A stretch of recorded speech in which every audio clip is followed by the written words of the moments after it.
বিসমিল্লাহির রহমানির রহিম। পরম করুণাময় ও অসীম দয়ালু আল্লাহর নামে শুরু।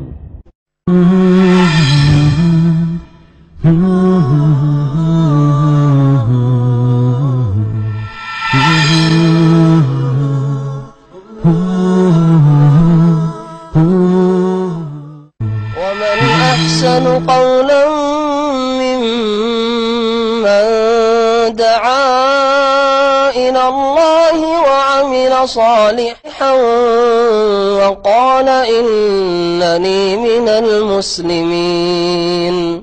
السلام عليكم ورحمة الله وبركاته. بسم الله الرحمن الرحيم. الحمد لله رب العالمين والصلاة والسلام على سيد المرسلين نبينا محمد وعلى آله وصحبه أجمعين. أما بعد فأعوذ بالله من الشيطان الرجيم. بسم الله الرحمن الرحيم. ألم تر كيف فعل ربك بأصحاب الفيل ألم يجعل كيدهم في تضليل وأرسل عليهم طيرا أبابيل ترميهم بحجارة من سجيل فجعلهم كعصف مأكول. মহান আল্লাহর সমস্ত প্রশংসা যে আল্লাহ পাক রব্বুল আলামিন যা ইচ্ছা তাই করতে পারেন, তার ইচ্ছায় তার আদেশ নিষেধে কোনো শক্তি বাধা সৃষ্টি করতে পারে না। যিনি সর্বশক্তিমান, যিনি তার কাজে একই একক, তার জাত সত্তায় সিফাতে গুণাবলীতে একই একক, সুতরাং একমাত্র ইবাদত বন্দেগী তারই করতে হবে। কোনো ইবাদত বন্দেগী আল্লাহ ছাড়া কারো জন্য করা সবচেয়ে বড় অপরাধ। সালাত এবং সালাম নাযিল হোক নবী মুহাম্মদ রাসূলুল্লাহ সাল্লাল্লাহু আলাইহি সাল্লামের উপর, যার সিরাত নিয়ে আমরা আলোচনা করছি। আমরা কয়েকদিন থেকে নবী সাল্লাল্লাহু আলাইহি সাল্লামের জীবনী সম্পর্কে অল্প অল্প করেই আলোচনা করার সময় সুযোগ পাচ্ছি। রমজান মাস, রোজার অবস্থায় পেটও খালি আছে, এই সময় নবীর জীবনীর কথা শুনতে ভালো লাগে। পেটের জ্বালার অবস্থায় যদি আকীদার কথা বলা হয়, মাসলা মাসাইল সূক্ষ্ম কথা বলা হয়, তো অত মজা লাগবে না, কারণ পেটে জ্বালা আছে, পিপাসা লেগে আছে। কিন্তু সিরাতুন নবী, নবীর জীবনী শুনতে আশা করি ভালো লাগবে। আর আমরা অল্প অল্প করে আলোচনা করছি। আলোচনার প্রথম দিকে আমরা ছিলাম নবী সাল্লাল্লাহু আলাইহি সাল্লামের বংশ পরিচয়। তার দাদার নাম আব্দুল মুত্তালিব বলে প্রসিদ্ধ। তার আসল নাম কি ছিল? শাইবা।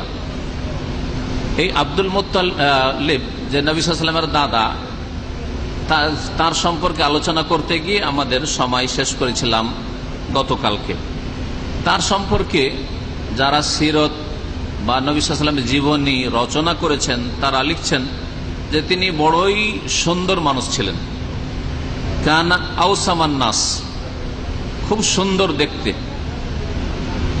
আর ওয়া আযামুহুম কদরান, এবং বড়ই মর্যাদা সম্পন্ন ব্যক্তি ছিলেন, বড় একজন ব্যক্তিত্ব ছিলেন মক্কায়। তার যুগে এমন সম্মান পেয়েছিলেন তিনি যে ওই রকম মর্যাদা সম্পন্ন ব্যক্তি মক্কায় আর কেউ ছিল না। নবী সাল্লাল্লাহু আলাইহি সাল্লামের দাদা, তাকে কুরাইশদের সর্দার বলা হইতো, এবং মক্কার যে কাফেলা, বাণিজ্যিক যেগুলি কাফেলা ইয়ামান দেশে যেত বা শাম দেশে যেত, তার মালিক বলা হইতো। বড়ই ভদ্র মানুষ ছিলেন, বড়ই দানশীল ছিলেন, এবং তার দানশীলতা খুব মশহুর ছিল, প্রসিদ্ধ ছিল। গরিব মিসকিনরা তার দস্তরখানায় খেত।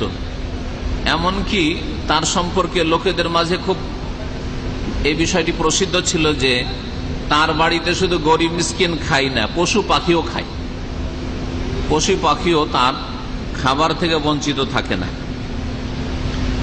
তার একটি বড় কারনামা হচ্ছে যে তিনি জমজম যে কূপ, এই কূপ খনন করেছিলেন।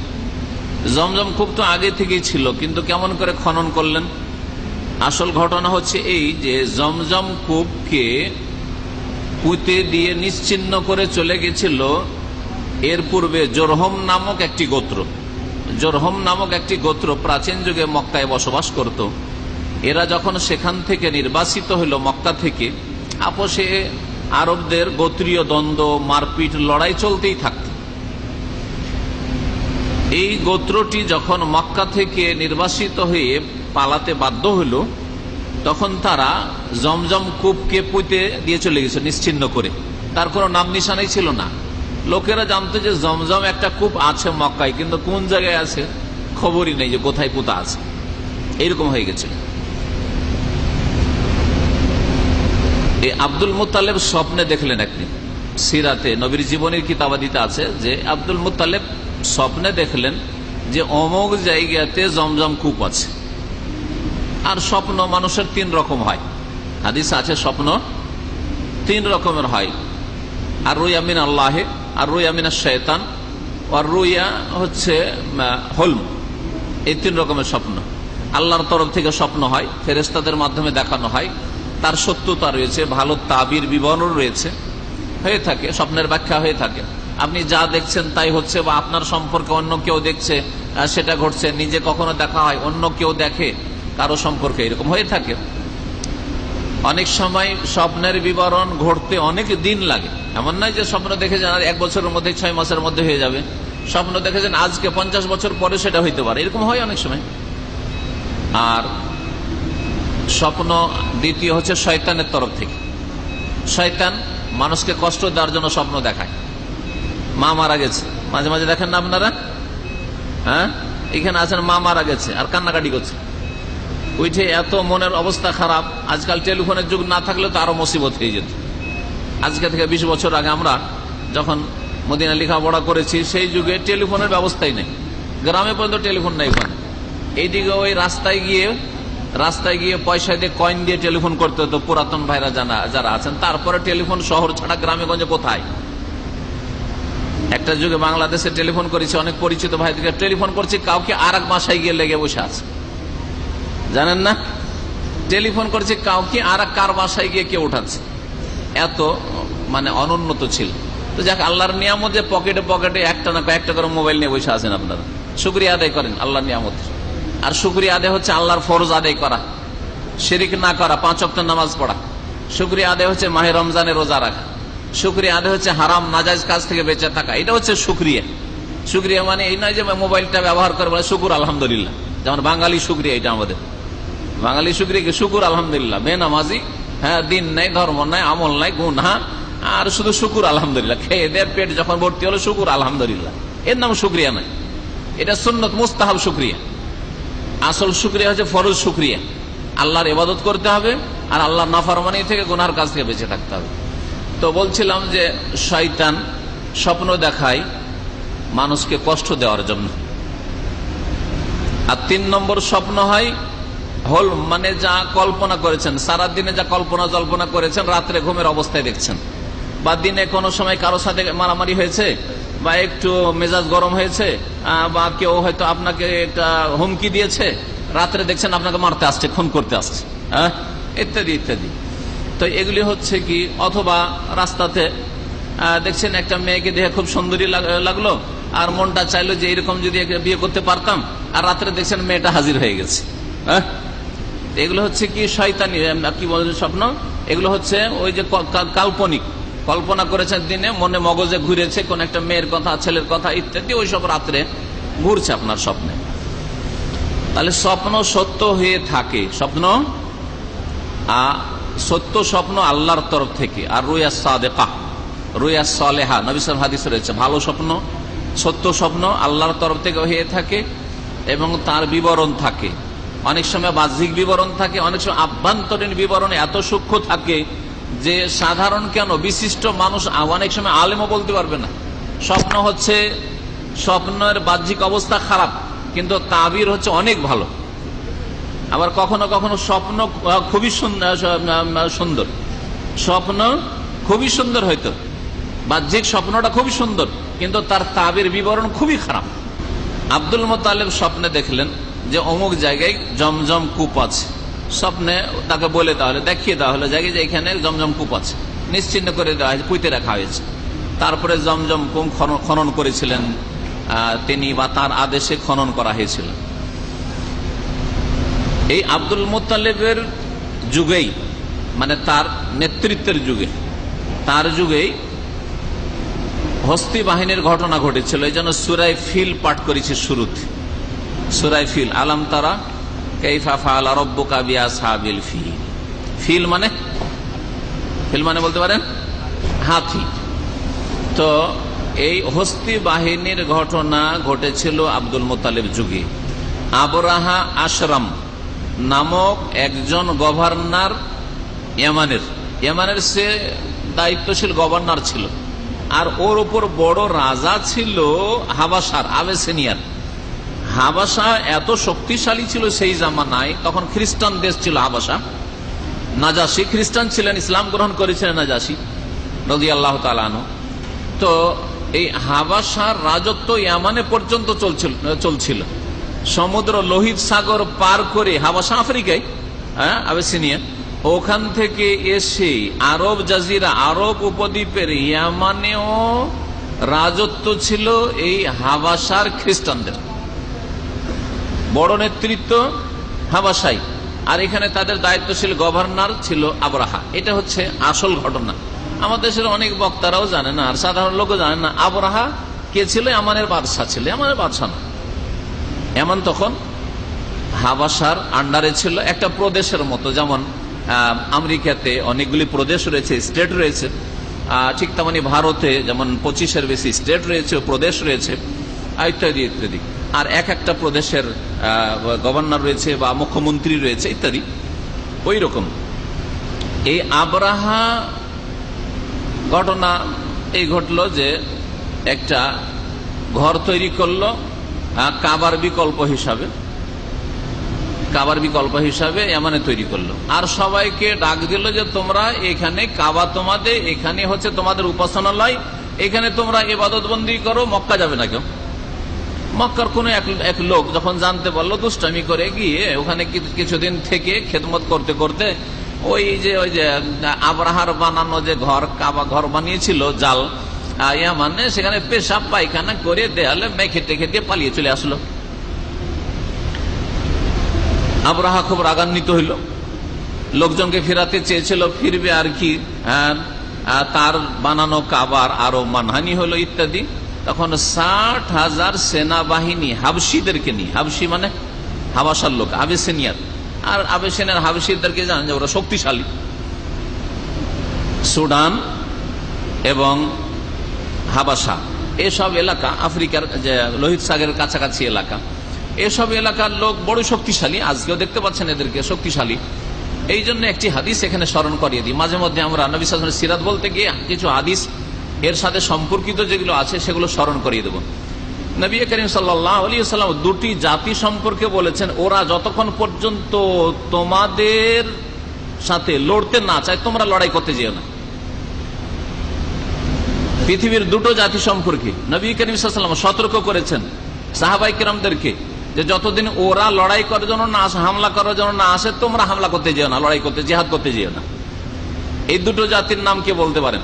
যারা হাদিস পড়েন তারা বলতে পারবেন। বেশি বেশি হাদিস পড়লে হয়তো হাদিসটা কোনোদিন সামনে এসে থাকে। তারপরে আজকাল তো বুঝতে পারছে জেহাদের হাদিস তো পড়াই চলে না, আর পড়লেও পড়ে কিতাবের মধ্যে রেখে দিতে হবে মুসলমানদেরকে। নবী করিম সাল্লাল্লাহু আলাইহি ওয়াসাল্লাম বলছেন যে দুইটি জাতি যতক্ষণ তারা না ছেড়ছাড় করে, তারা যতক্ষণ পর্যন্ত তোমাদের ওপর কোন রকম হামলা না করতে আসে, তোমরা হামলা করতে যেও না। নাউল হাবাসাতা মা ওয়াদাউকুম ওয়াতরুকুত তুরকা মা তারাকুকুম। হাদিস শুনে নেন। নবী করিম সাল্লাল্লাহু আলাইহি সাল্লামের ভাষার অলংকার, কত সুন্দর অলংকার। দাউল হাবাসাতা, হাবশিদেরকে ছেড়ে দাও, আফ্রিকান এই হাবশিদেরকে, আবিসিনিয়ার লোকদেরকে, এদেরকে ছেড়ে দাও। যতদিন তারা তোমাদেরকে ছেড়ে দেয়, যতদিন তারা তোমাদের বিরুদ্ধে লড়াই না করতে, হামলা না করতে আসে, তাদেরকে মারতে যেও না, তাদের এলাকায় হামলা করতে যেও না, ছেড়ে দাও। কিন্তু যদি হামলা করে দেয়, হ্যাঁ, প্রতিরক্ষামূলক যে কোনো যতই বড় সিংহ আসুক না কেন, তখন মুসলিমকে বাড়িতে বসে থাকলে চলবে না, তখন বেরিয়ে পড়তে হবে, তখন বেরিয়ে পড়তে হবে। মা ওয়াদাউকুম, যতদিন তোমাদেরকে ছেড়ে দেয় হাবশিরা, ততদিন তোমরা ছেড়ে দাও।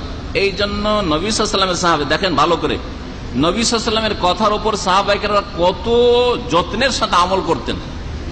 নবী সাল্লাল্লাহু আলাইহি ওয়াসাল্লামের খোলাফায়ে রাশেদিন কিন্তু হাবাসায় হামলা করতে যাননি, জিহাদ করতে গিয়ে চলে গেছেন, মিশর বিজয় করে নিয়েছেন ওমর রাদিয়াল্লাহু তাআলা জামানায়। হ্যাঁ, আফ্রিকার অনেক এলাকায় চলে গেছেন। হ্যাঁ, এইদিকে আজারবাইজান, উজবেকিস্তান চলে গেছেন। কিন্তু হাবাসা আর দিকে নবী করিম সাল্লাল্লাহু আলাইহি ওয়াসাল্লামের সাহাবায়ে কেরামরা হামলা করার জন্য যাননি। যতদিন হামলা হয়নি তোমরা হামলা করতে যেও না। অতরুকু তুর্কা মা তারাকুকুম, আর তুর্কিদেরকে ছেড়ে দাও যতদিন তারা তোমাদেরকে ছেড়ে দেয়। তুরস্কের লোকদেরকে ছেড়ে দাও যতদিন তারা তোমাদেরকে ছেড়ে দেয়। মা তারাকুকুম, ওয়াদা মানেও ছেড়ে দেওয়া আর তারাকা মানেও ছেড়ে দেওয়া। তুর্কিদের ক্ষেত্রে তারাকা শব্দ ব্যবহার করে রাসূলুল্লাহ সাল্লাল্লাহু আলাইহি ওয়াসাল্লাম, ভাষার অলংকার। আর হাবাসীদের ক্ষেত্রে ওয়াদার শব্দ ব্যবহার করেছেন। হাদিস মনে রাখবেন। এই জন্য তুর্কি, এই যে তুরস্ক, ইস্তাম্বুল, কুস্তুনতুনিয়া বিজয় অনেক পরে হয়েছে। ইয়াজিদের যুগে কুস্তুনতুনিয়ার ইয়াজিদ কমান্ডার হয়ে গেছে হামলা করার জন্য, কিন্তু তার আগে পর্যন্ত খোলাফা রাশিদিন আবু বকর, ওমর, ওসমান, আলী পর্যন্ত রাদিয়াল্লাহু আনহু আজমাইন তারা কিন্তু তুরস্কের উপর হামলা করতে জানি। কারণ নবী সাল্লাল্লাহু আলাইহি ওয়াসাল্লামের হাদিস ছিল যতদিন ওরা না এসছে তোমরা যেও না। এই 60,000 হাবশি, এই কালোগুলি নিগ্রোরা, ওয়া মাহু বাযুল ফিলা, আর এদের সাথে অনেক হাতি ছিল। এই জন্য হস্তি বাহিনী বলা হয়, হাতি। হ্যাঁ, এরা হাতি ব্যবহার করতো তাদের যুদ্ধে। হাতি নিয়ে এসেছিল কি জন্য? লিয়াহদিমাল কাবা, কাবাকে ধ্বংস করার জন্য, আল্লাহর ঘর খানায় কাবাকে ধ্বংস করার জন্য। এরা যখন এসে পৌঁছিল মুজদালিফা এবং মিনার মাঝখানে একটি জায়গা রয়েছে, যে জায়গাটি নিচু জায়গা, আর আরবি ভাষায় নিচু জায়গাকে ওয়াদি বলা হয়। দুটো উঁচু জায়গা পাহাড়ের মতো আছে, আর মাঝখানে যদি নিচু জায়গা থাকে তাহলে সেটাকে বলা হয় ওয়াদি, বলা হয় উপত্যকা, দুই পাহাড়ের মাঝখানে। এই ওয়াদির নাম হচ্ছে ওয়াদিয়ে মুহাসসির। মুহাসসির নামটি পরে পড়েছে। এই ঘটনা ঘটার আগে মুহাসসির নাম ছিল না, এমনি ওয়াদি, বাতনুল ওয়াদি। বাতনুল ওয়াদি নবী সাল্লাল্লাহু আলাইহি ওয়াসাল্লামের হাদিসে রয়েছে, হজের হাদিসগুলিতে। এই জায়গায় যখন নবী করিম সাল্লাল্লাহু আলাইহি ওয়াসাল্লাম মুজদালিফা থেকে মিনার দিকে আসছিলেন, তখন দৌড় দিয়ে আসলেন, ছুটে আসলেন, আসতেন নয়, হ্যাঁ, একটু জোরে তিনি সওয়ারিকে তাড়িয়েছেন, যাতে করে আল্লাহর আযাবের জায়গায় বিলম্ব না হয়, দ্রুত পার হয়ে চলে যান নবী করিম সাল্লাল্লাহু আলাইহি ওয়াসাল্লাম, সাহাবায়ে কেরামরা। এটি হচ্ছে আল্লাহ পাকের আদেশ। যে কোনো জায়গায় যদি আল্লাহর গজব এসে থাকে, কোন যুগে জানতে পারেন যেখানে আল্লাহর গজব এসেছিল, তো সেখানে তামাশা দেখার জন্য গিয়ে বসে থাকেন না, সেখানে রাত কাটাবেন না, সেখানে বসে বসে আপনি হোটেলে খাবার খাবেন না। যদি যেতেই হয় তাহলে যান কান্না ভাব নিয়ে, আর বিনয়ের সাথে, নম্রতার সাথে, আল্লাহ রাব্বুল আলামিনের কাছে খুশু খুজুর সাথে, আল্লাহর আযাবের ভয়ে ভীত হয়ে, আর দ্রুত পার হয়ে চলে যান। নবী মুহাম্মদ রাসূলুল্লাহ সাল্লাল্লাহু আলাইহি ওয়াসাল্লামের সিরাতে, জীবনীতে একাধিক এইরকম ঘটনা ঘটেছে। একটি কথা তো এটা যে নবী সাল্লাল্লাহু আলাইহি ওয়াসাল্লাম হজের মৌসুমে এই জায়গাতে একটু দ্রুত পার হইতেন। মুহাসসির বলা হয় ওয়াদির নাম। মুহাসসির মানে ক্লান্তকারী, হাসসারা ইউহাসসিরু মানে হচ্ছে ক্লান্তকারী। যেই জিনিস ক্লান্ত করে দেয় আপনাকে, তাকে মুহাসসির বলা হয়। তো মুহাসসির কেন এই উপত্যকার নাম? এই জন্য যে এই জায়গায় মুজদালিফা আর মেনার মাঝখানে যখন এই হস্তি বাহিনী হাতিগুলি নিয়ে পৌঁছিল আবরাহা, তখন ওখানে এসে আবরাহার হাতি বসে গেল, আর উঠে না। এত মারপিট করলো হাতিকে, হাতি আর উঠছে না। ভাবলো যে হাতি কি আসলে অচল হয়ে গেল। উল্টো দিকে যখন ইয়ামানের দিকে টান দেয়, মানে মক্কার দিকে নয়, মেনার দিকে নয়, যখন মুজদালিফার দিকে উল্টো দিকে ইয়ামানে যাওয়ার জন্য টান দেয়, তখন হাতি দৌড় দিতে শুরু করে। এখানে জ্ঞানীকে বুঝে নেওয়া উচিত ছিল। যদি আবরাহা জ্ঞানী হতো, বোকা নির্বোধ না হতো, তো ওখানে বুঝে নেওয়া উচিত ছিল যে এখানে আল্লাহ পাকের কোন মুজিজা, অলৌকিকত্ব আছে, যে হাতি উল্টো দিকে ইয়ামানের দিকে টান দিচ্ছে, এত দৌড় দিচ্ছে এত জোরে। আর যখন মক্কার দিকে তাড়াচ্ছি তখন বসে যাচ্ছে কেন? তাহলে আমাকে এখান থেকে তওবা করে ফেরা উচিত। হ্যাঁ, জ্ঞানীকে ইশারা যথেষ্ট। মুসলিমদের জীবনে কত বালা মুসিবত আসছে, কিন্তু শিখছেন না। আসমানি দুর্যোগ, জমিনি দুর্যোগ, পারিবারিক সমস্যা, সামাজিক সমস্যা, অর্থনৈতিক সমস্যা, বাপ মায়ের সাথে সমস্যা, স্বামী স্ত্রীতে সমস্যা, কারো স্ত্রী পালিয়ে গেল, কারো মেয়ে পালিয়ে গেল, কারো ছেলে বউ উঠিয়ে নিয়ে চলে আসলো।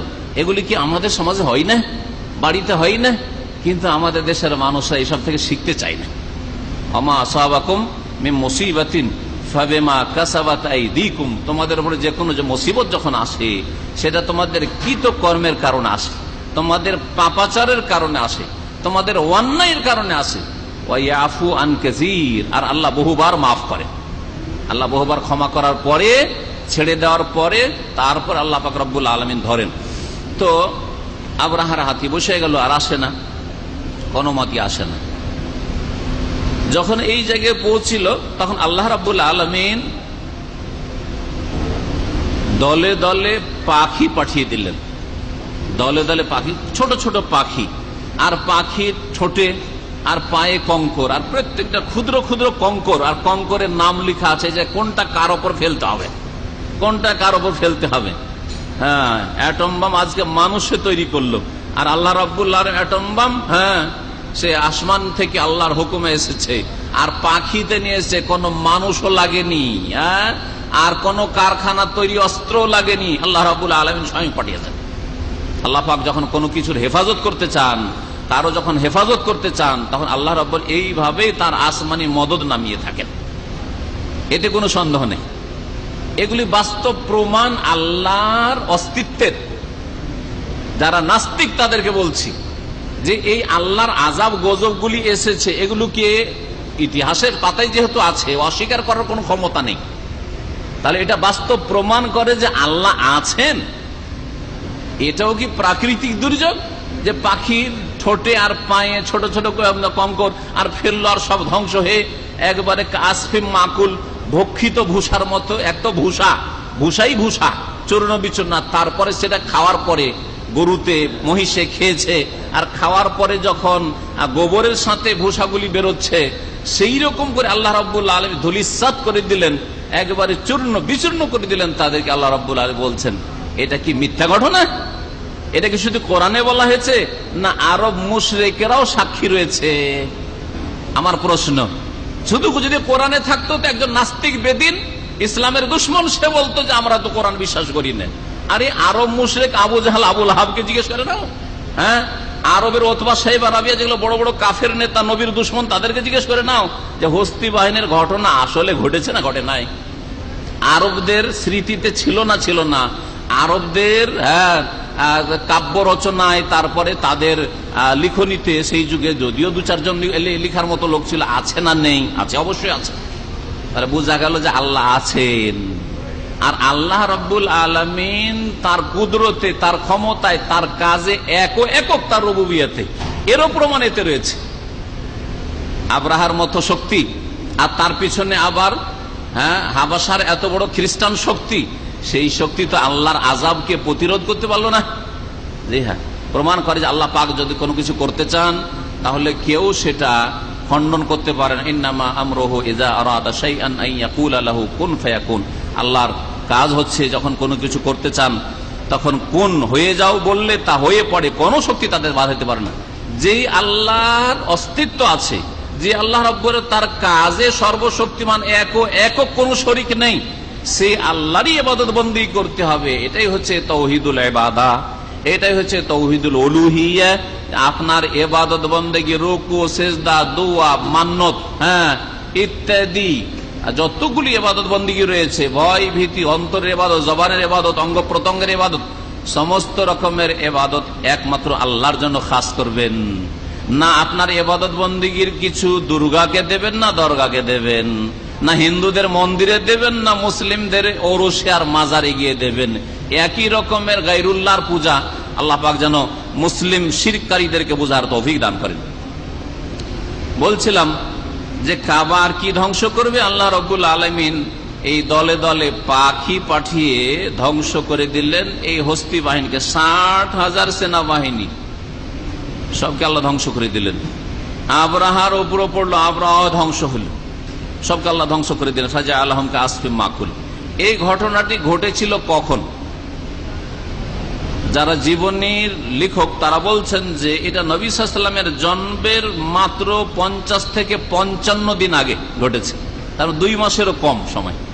নবী সাল্লাল্লাহু আলাইহি ওয়াসাল্লামের ভূমিষ্ঠ হওয়ার মাত্র 50 থেকে 55 দিন আগের ঘটনা এই হস্তি বাহিনীর ঘটনা।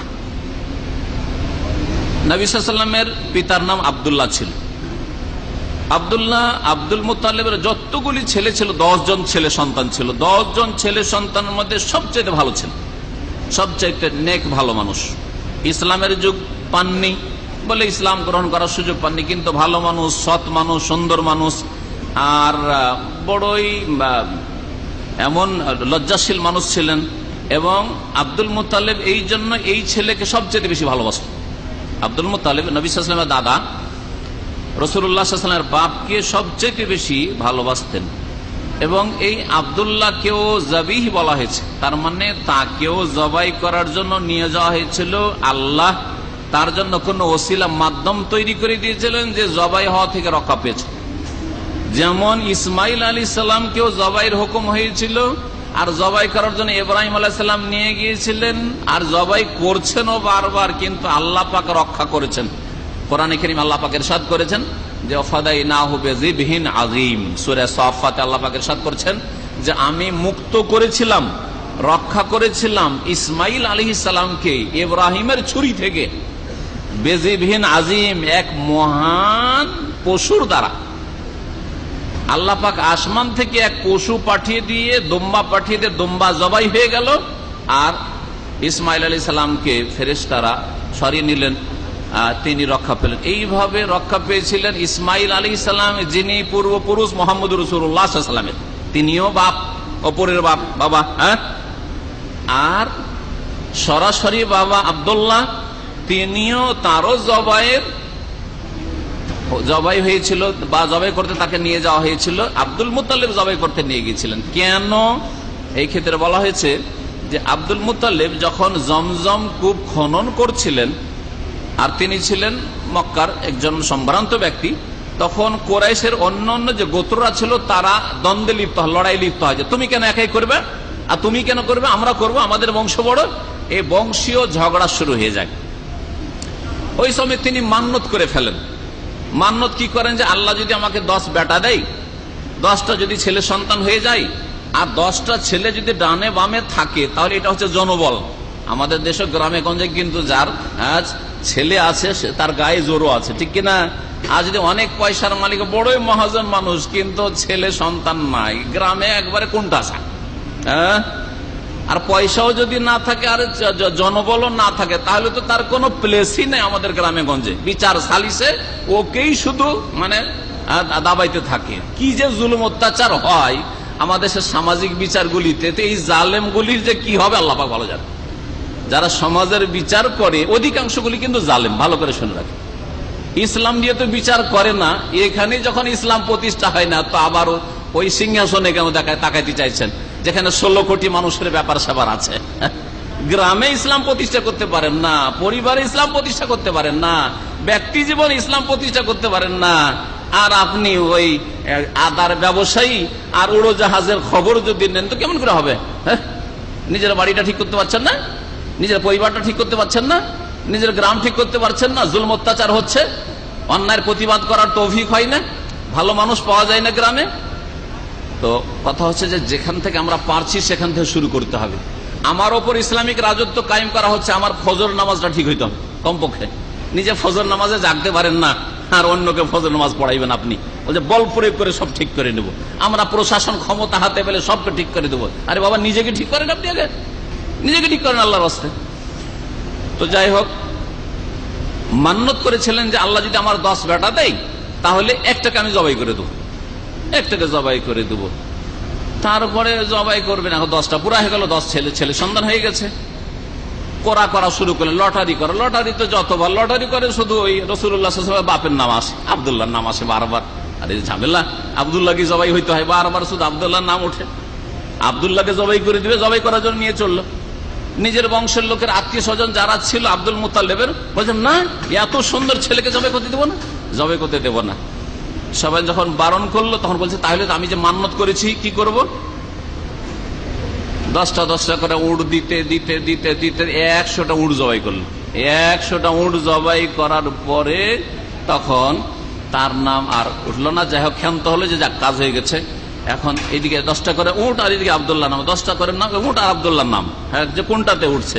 10টা করে উঠে না, যদি আব্দুল্লাহ নাম উঠে। যখন 100টা পুরা হয়ে গেল, তখন উটের নাম উঠছে আর আব্দুল্লাহ নাম উঠলো না, বেঁচে গেল, আব্দুল্লাহ বেঁচে গেল।